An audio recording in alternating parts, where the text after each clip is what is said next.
Hello and welcome to Spotlight on Rajya Sabha TV, a special series that continues today with the Union Finance Minister Arun Jaitley just after the Union Budget 2016. Mr. Jaitley, thank you very much for joining us today. So let me begin with asking you, sir, if this were to be a cricket pitch and you went out to play yesterday, how would you describe the pitch? The global environment is completely unsupportive.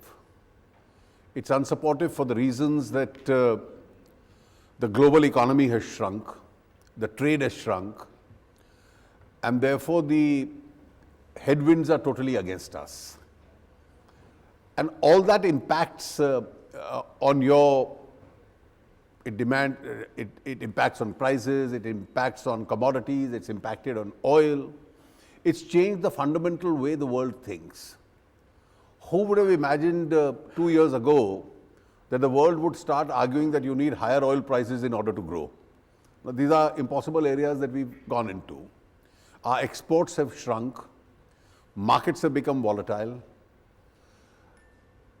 currency is fluctuating, and these are all impacts of the global factor. The one advantage we have because of the global factor is the oil prices, because we are net consumers, and therefore there is a transfer of wealth taking place from the producing nations to the consuming nations. And I think we've quite intelligently used the opportunity given by the oil. Now, you said the industry is working. Where does the growth come from? Obviously, it is coming predominantly from three areas. It's coming from public spending. It's coming from good foreign direct investment. And it's coming from an increase in urban demand. Where it is not coming from, the first area is exports. The second area is the agrarian sector and low rural demand. The third, the banks have to be strong enough in order to support growth. And fourth, the impact of the banks or the impact of the private sector balance sheets on the bank balance sheets. So the private sector investment is slow.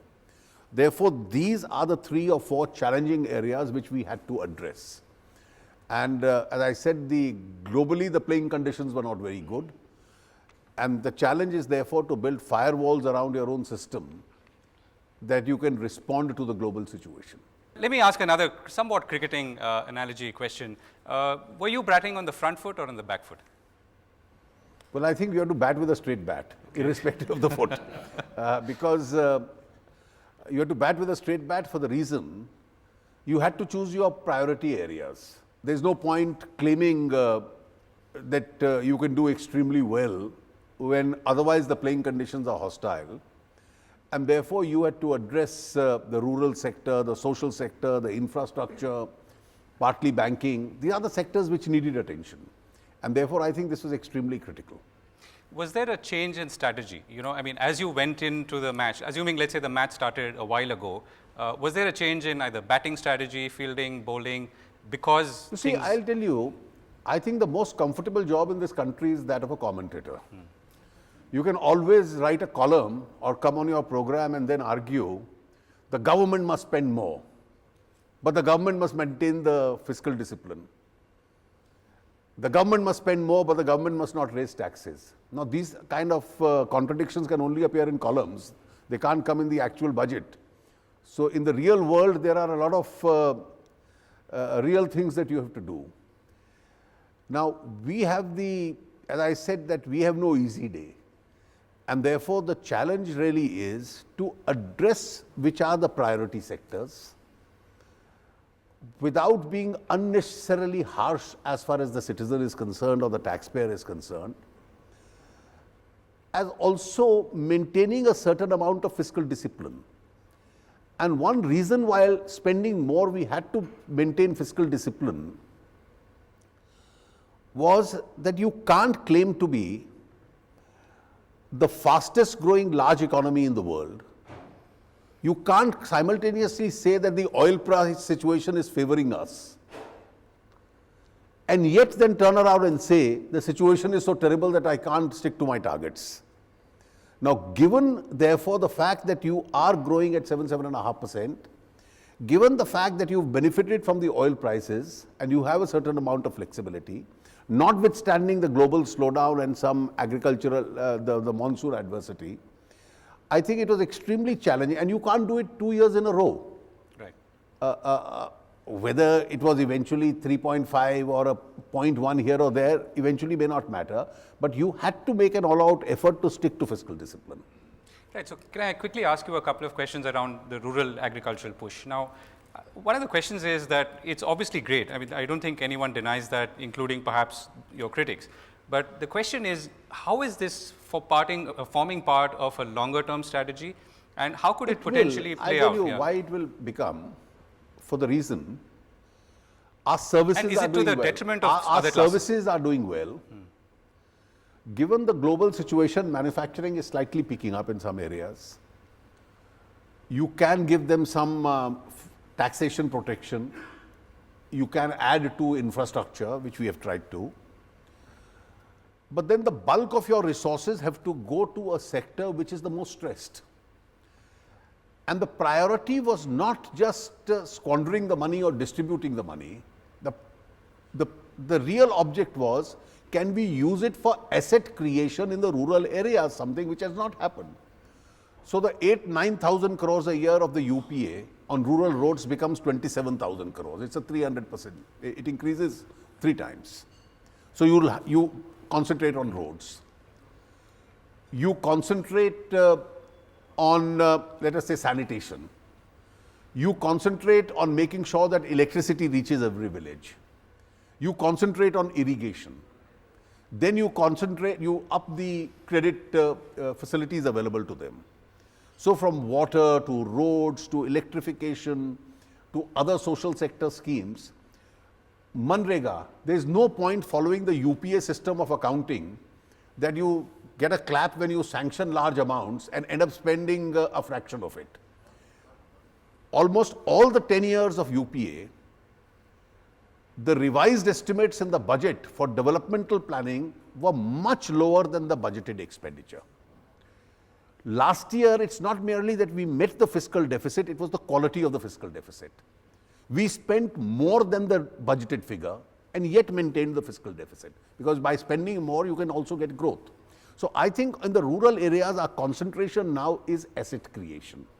And that's what we are primarily concentrating. And that's a shift as well. I mean, as opposed to social infrastructure, you're saying that you're going to invest more in No, physical it's not infrastructure. Opposed. Yeah. Let me be very clear. Because the numbers on the social You see, side are fairly steady. obsolete left versus right argument or infrastructure or social infrastructure, it doesn't work. You need both.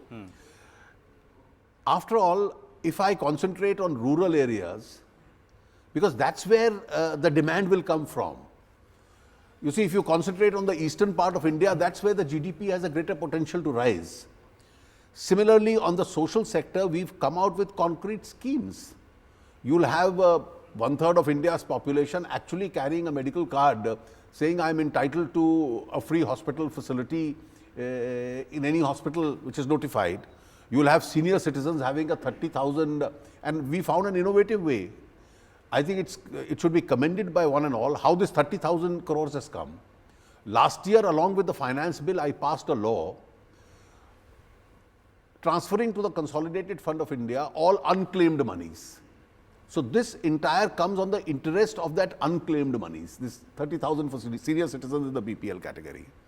Then you come out with this whole idea of the crop insurance, that by paying most minimal with state support, at least now if there is a drought or there is a hailstorm, the farmer won't commit suicide. He still will get his cost plus something more from the insurance itself.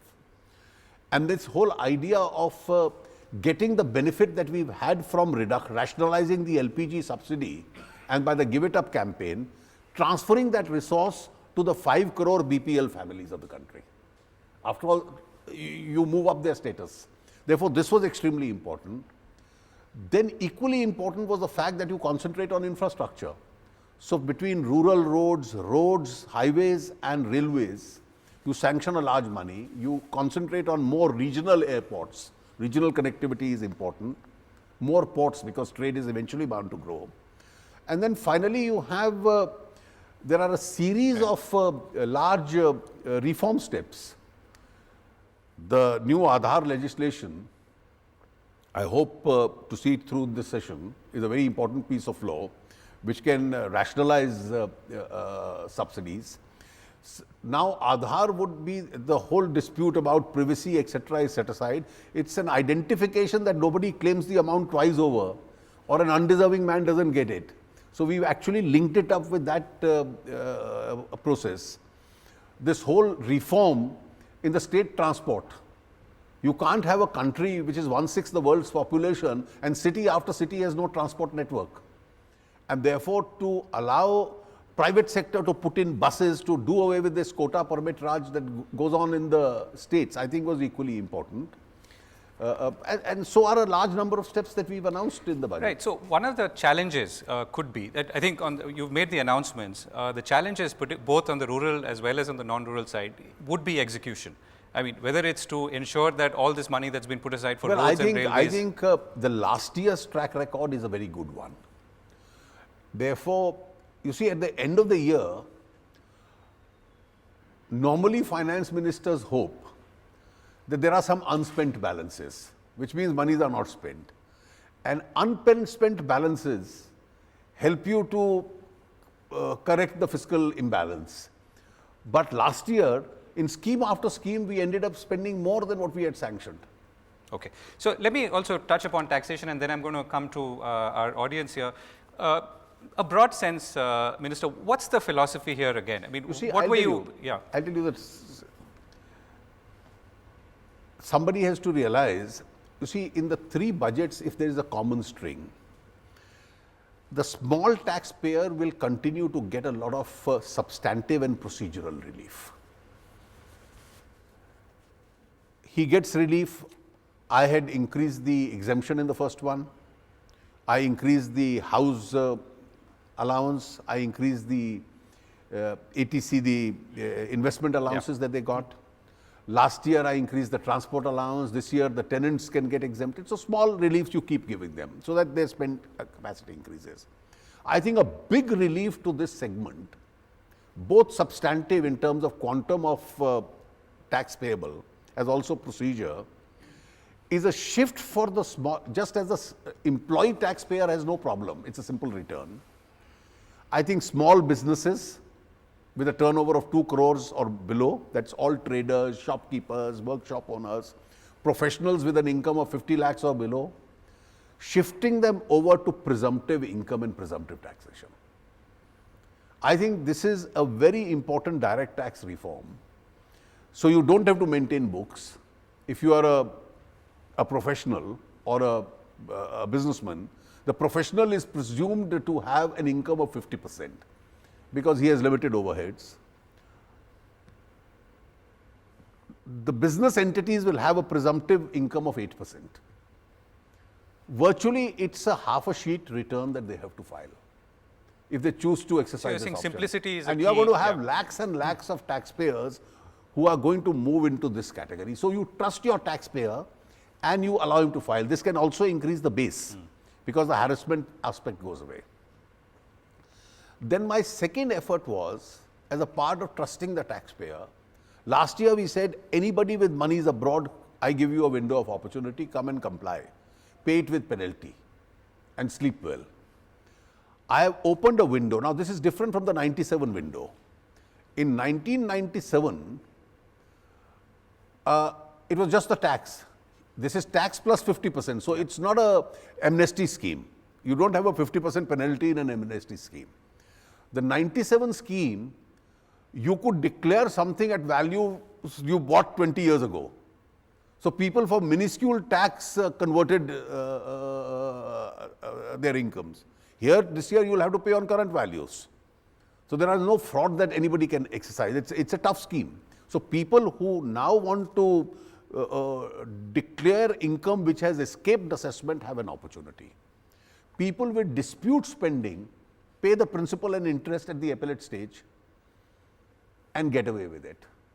Even in retrospective tax, though my government doesn't believe in retrospective taxation, we haven't imposed anything.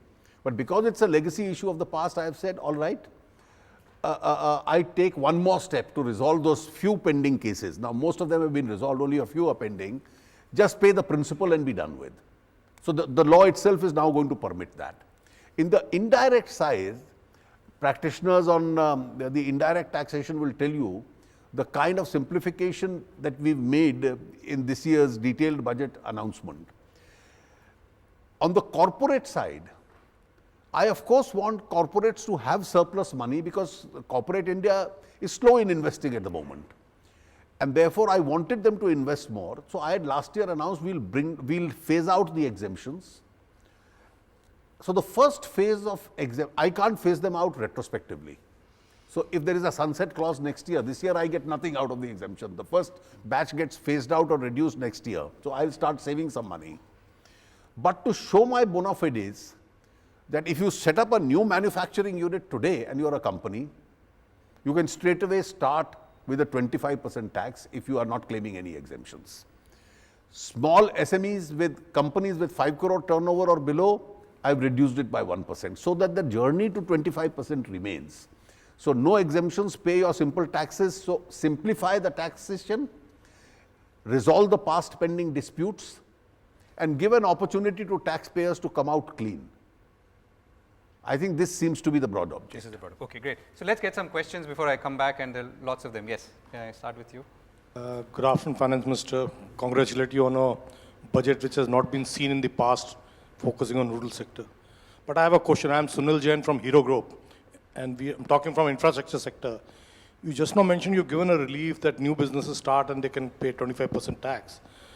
And that is also, and you've given 1% relief on the manufacturing side. But when a companies who are in infra side, there is a sunset clause for ATIA benefit which lapses on 31st March 2017. Under that, we were able to get a MAT payment. But now when that happens and I don't move to a corporate tax of 25%, and so the infra sector gets badly hit. No, you see, I'll tell you, I am not not on your specific case, but as a general matter of principle, each year, as the sunset starts coming, we will keep notifying a year in advance which are the exemptions being phased out. Now, let us look at the big picture. The present taxation structure is so skewed up that not many manufacturing companies are paying 30% plus cess. They take advantage of some exemption or the other and end up eventually paying only the MAT. Some pay a little more than that. I have in my budget speech said that the average comes to about 24% now. Therefore, the phasing out will take place, and along with the phasing out, we'll notify you in advance which are the phasing outs taking place. Once it is phased out, I keep reducing the corporate tax year by year, slowly. This year, no phasing out has taken place. So if at all anybody gets the benefit, the government is out of pocket. And yet I have to show bona fides of the government that new manufacturing units, because that's job creation, which are set up now and don't claim any exemption, you start straight away with 25%. So I hope there are some of them who do it. Yeah, but I think that it's not a criticism, but one of the responses to that is you don't expect a new manufacturing unit to actually start making profits in the first 3 years. So effectively, you see, even if he makes, he will carry forward his losses. He'll make it in, let's say, in the 4th year, but he is in the 25% category. Fair enough. Okay, so at least you've kicked it off. Okay, yes. I'm going to collect a few questions together. Yeah, go ahead. Good afternoon, sir. I must compliment you on the vision that came forth in the budget, and we are looking at much better times ahead. I represent CREDAI, sir. It's the largest real estate body in the country. Sir, we are very, very grateful that you actually included the private sector and encouraged them to come forth to create more housing stock. There are 2 or 3 points over there, sir. The aspiration of the Indian home buyer in metros is at least a 2-bedroom apartment, and in other cities other than metros at least a 3-bedroom. So we request you to please increase the size from 30 square meters to a 60 square meters in metros and a 90 square meters in the non-metros. And along with that, sir, you have given a window of 3 years for completion with after approvals. Now, the biggest challenge is the approval system. So if states could be directed to have I'll answer only the first question. We considered this. If you need housing for all, you need affordable housing. Affordable housing, there is already a pre-existing definition. And therefore, those in the 4 big metros who can buy costlier apartments can also afford a little tax. But those who are at the bottom ladder, who are living in, let's say, villages, who don't have proper housing, and people who go in for this, for instance, in the metros, it's 30 meters, and in the larger cities, other cities, it's going to be 60 meters. Now, it's for you developers to decide to develop a 60-meter apartment or a 60, or even on a plot of land if you develop with facility to build upwards. I think there are many models that you can look at. You have presented one of the best budgets ever. It's got a 1,000-point endorsement from the market, 1.7 crores from FIIs, and rupee doing better by more than 56 paise per this thing. We are very grateful on behalf of the housing, construction and real estate industry. All the 4 points noted: affordable housing, 2,50,000, 60,000 rupees rent, and DDT on REITs. So just a suggestion, because there will be more than 2 to 3 crore houses which are being made, and as you rightly pointed out, that the smaller ones of 30 square meters will be for those who live in shanties or slums right now, and they will be then progressing, or people who are coming into the cities. So can we, with the Aadhaar card system, start a small insurance scheme, because it takes a very long time to get loans from banks, and especially for the poor, and especially for Gen Y, which are going to do their first home. Can we start an insurance scheme with a small premium and back that insurance on all house loans, to home loans taken, because then the banks will give those home loans at a much faster pace. You see, in any case, banks have been reasonably liberal with home loans because there is a pre-existing Safest portfolio, security. sir. It's a pre-existing security. I think we hope to also see, I'll just answer one aspect of your question. Over the last 3 budgets, we've given significant relief as far as REITs is concerned. Correct, sir. And one of the reasons why InvITs and REITs is being specifically encouraged by us is this, that it eventually becomes asset recycling. Correct, sir. There is an asset lying here. I sell off this asset and I create with that wealth more assets. So instead of one asset which somebody else will own, there will be alternate assets. If you've noticed, in the disinvestment proposals this year, I have taken a clue out of this. So rather than just sell shares or sell a company or strategic sales, I have added a third option of the same kind. A PSU can sell any one of its units and use that money to set up a new unit.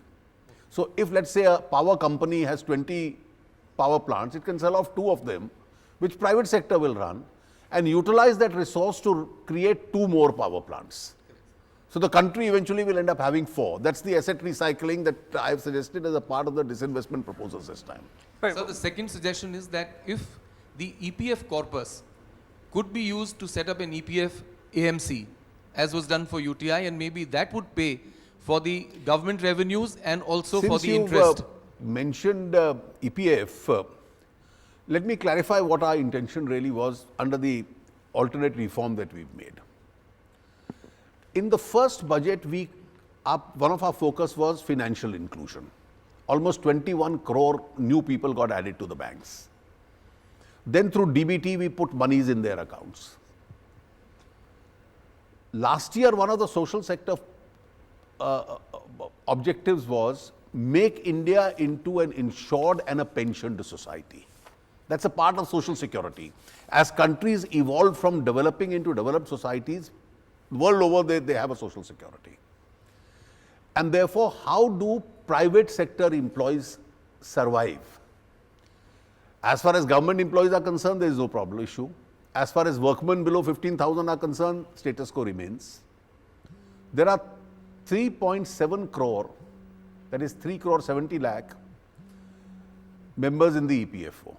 3 crore are though below the 15,000 limit, so they are not affected by this. Now, these 70 lakhs are those private sector employees who joined the scheme. Now, we want that's the suggestion which came. It's right or wrong, I don't know. That everyone, all pension schemes, knowing the realities of India's society, must eventually converge in the same direction, that an employee gets exempted for putting part of the money into this amount, encourage social security. He is entitled to withdraw a certain corpus, that's 40% in this case, across the board in all these schemes. Spend it on his social commitments, housing or whatever. The balance gets converted into an annuity, which is like a pension fund. And if he converts it into a pension fund, he doesn't pay any tax, he gets a pension for the rest of his life. His children inherit it, they don't pay any tax. Our object was not to raise revenue from this. Our object was to create a kind of a disincentive that he should not consume the entire thing and then in his old age be left helpless. But then I've seen people across the board saying, no, no, no, we want to consume the whole thing. Well, if that is so, I'll take, the object really was to encourage India for private sector employees who don't have a pension, that this corpus must be used partly for their obligations and partly to make it a pension society. So the object really is not revenue or anything. So and therefore, when I've seen the sentiment, in fact, that's one area of the budget on which an alternate view is being expressed. So when it comes up for discussion in Parliament, I'm going to address this issue. Okay, right. So let me get a couple more questions. But before that, Minister, one of the, it's not a concern again, but it's really the general feeling that you seem to be treating middle class and rich almost similarly in this budget. Would that be a fair comment? Well, I think that's the most unfair comment. Okay. For the simple reason.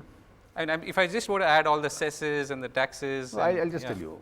You see, now you are being like that commentator who only has who only comments and not and doesn't have to implement it. You see, the states get 42% of the total pool. Additionally, the states also get for the panchayats, the municipalities, plus for the central sector schemes. The 14th Finance Commission said that the states will run their own schemes now. But the state said we won't do it, you fund us additionally. So some schemes we are funding entirely, some we are funding 60%. So the center is left with a limited pool. Now out of this limited pool, all the wise men who comment in the media say spend more but maintain fiscal deficit. Now I don't know the magic, I have to raise more revenue.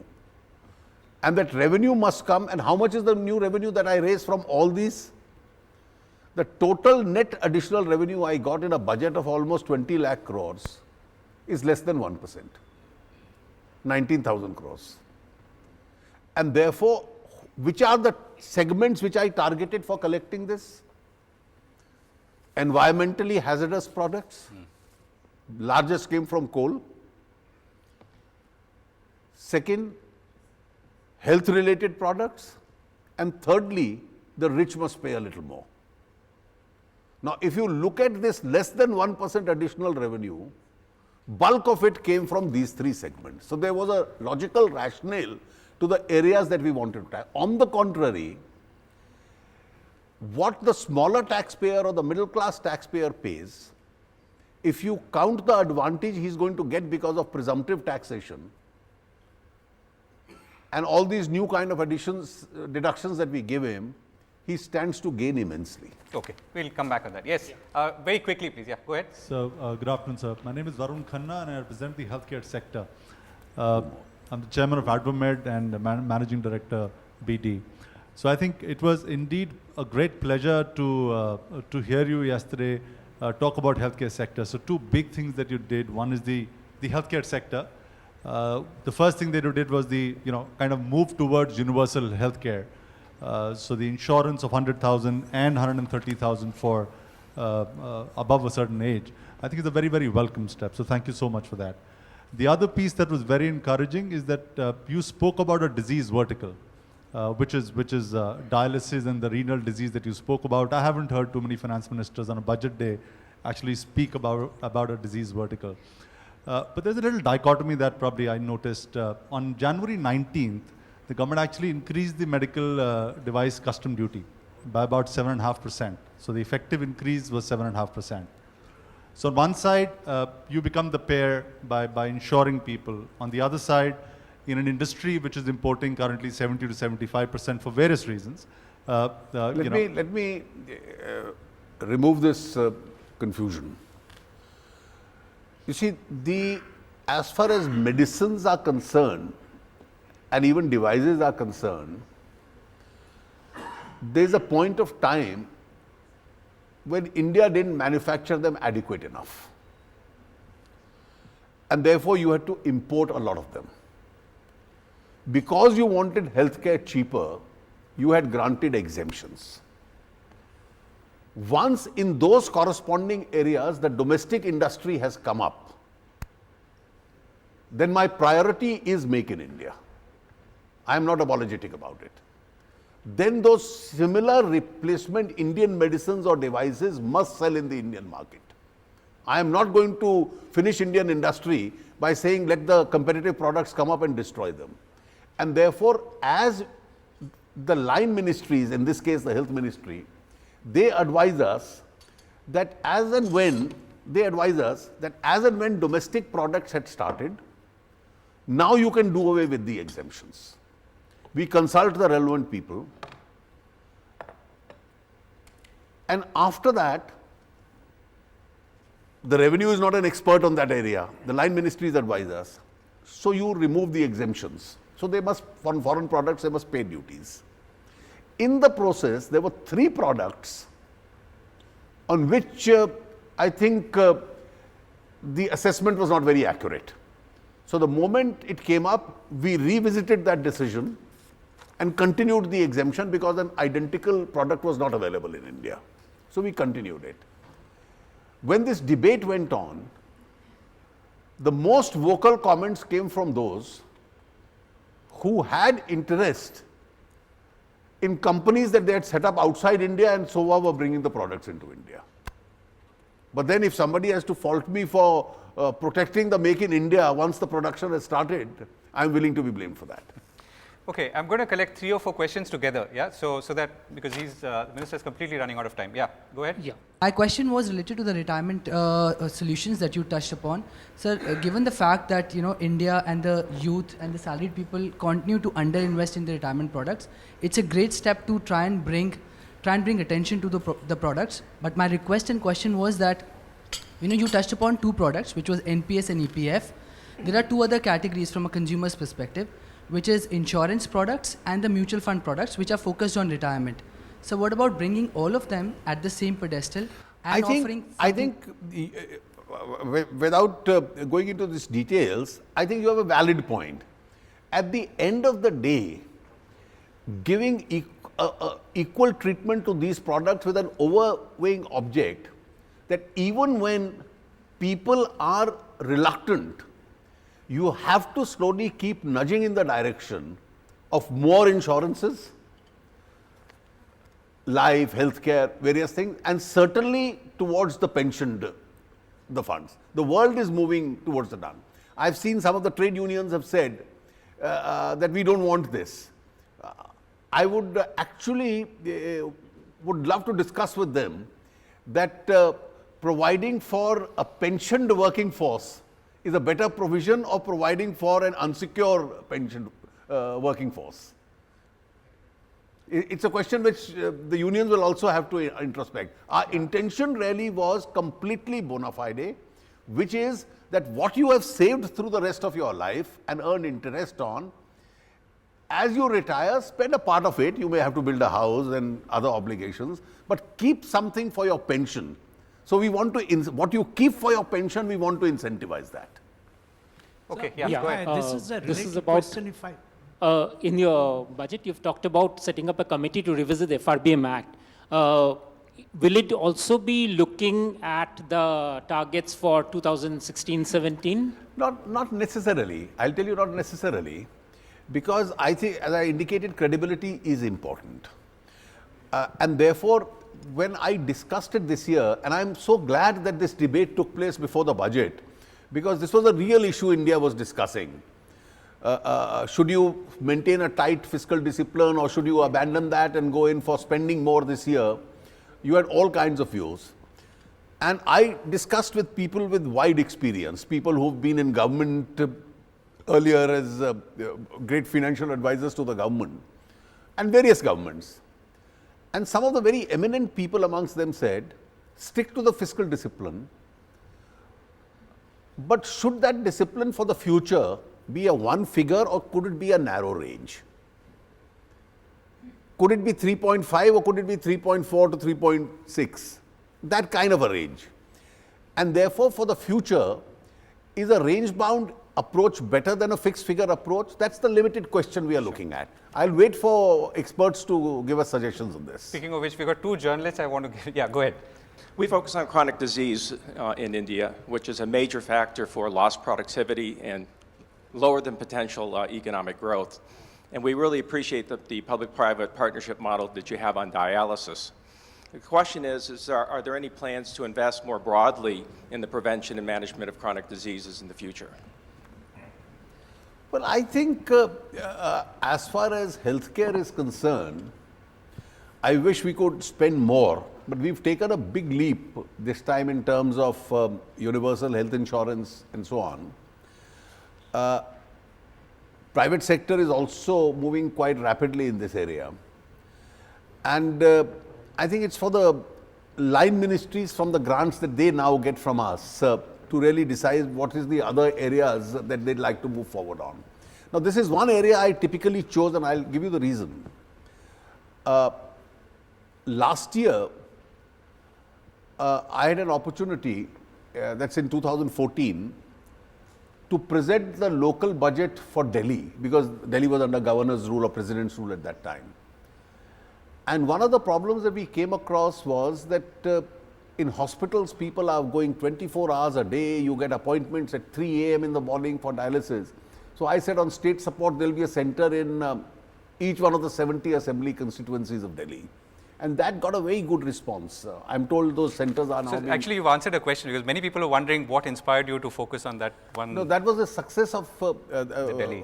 that idea. And now, therefore, this is a disease catching up, and across the country, you have very limited treatment for it, and very costly ones. Yeah. If each sitting is 2,000 plus, it's challenge for a lot of people. Right. So last question, I think. Yeah, go ahead. Yeah, if I may just ask on this question of tax reforms.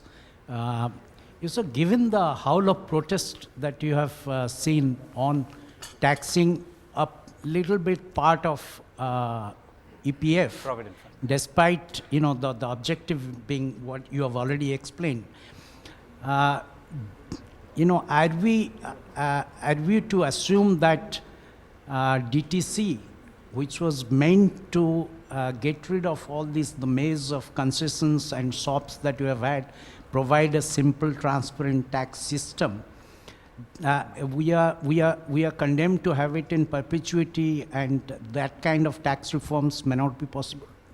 Can I just take one more question? Yeah, Mr. Burman, go ahead.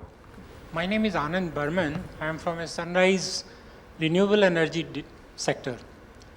My question is, you're talking about resource for taxation. Is it not the right time to tax rich farmers above a particular threshold of income to raise revenue for which you are struggling so much? Let me get one more question here. Can I ask a question? Every budget has a reflective response to the location in a political cycle. So second year, third year is a time when you can actually be the toughest, and fourth year you will be more relaxed in handling. Now, this budget should have been the toughest you could have been. Now, I'm saying we have a system where we subsidize agriculture up to say 250,000 crore if you include the state government subsidies of water, irrigation, etc. And we don't invest enough. So with a really political tough mandate would be to actually change from subsidy to investment. So when are we actually going to see the political will to turn this around? You see, I think on the DTC, I think a large number, some of the suggestions in the DTC itself, one by one got implemented. Many would require a relook.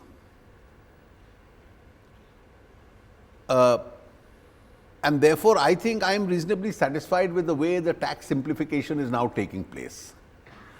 In fact, I said today at a morning function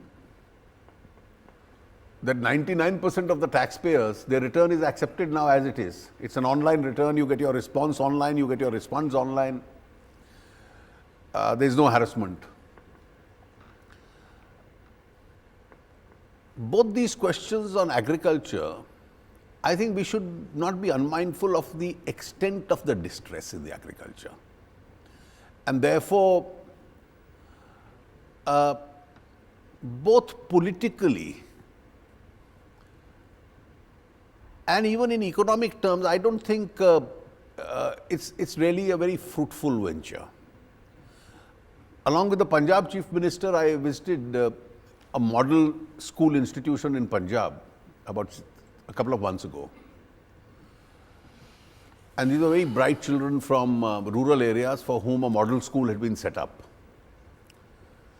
So while interacted with them, I started asking them to put their hands up as to what they wanted to do. So the largest number of them wanted to join the army. Some wanted to become doctors, teachers, academics, engineers. Not one hand stood up when I said, do you want to be a farmer? And that's in a predominantly agricultural state. And therefore, let's not think that the farmer is so happy that we must start now taxing him and think of doing away with. The subsidies must be targeted. The subsidies must reach him. But we are still living in an age where a number of them have to commit suicide because they are in a debt trap. And therefore, let's start taxing them and let's stop the subsidies. I think any sensitive government won't move on that line at the moment. What's the unfinished agenda, Minister?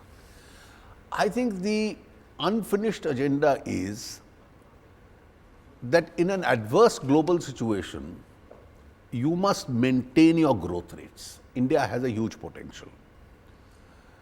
And if the political environment this year is a little more supportive and the rain gods are a little kinder than they have been in the last 2 years, I think the possibility of moving forward much faster this year would legitimately. Okay. But is there anything that you would have liked to do in the budget which you didn't? You see, there are a large number of things. You have a resource constraint, you can't do that. No, anything that was top of your mind which you felt? Not necessarily. You see, after all, you would like, speaking for myself, you would like to improve the purchasing power of the lower strata of taxpayers, etc. But that's an agenda when you have more resources. You see, last year I was constrained by the fact that the Finance Commission made me 10% poorer. This year I had the burden of the Pay Commission and the OROP, which I had to factor in. And therefore, I hope the next year becomes a little more comfortable. So would you say one of your challenges ahead is to put more money in the hands of people? Obviously, more money in the hands of the bottom half of Indian society. And I think that if that acquires a purchasing power, that's their real strength. Mr. Jaitley, thank you very much. We've run out of time. That's all we have time for on this edition of Spotlight. Thank you very much for watching and hope to see you soon.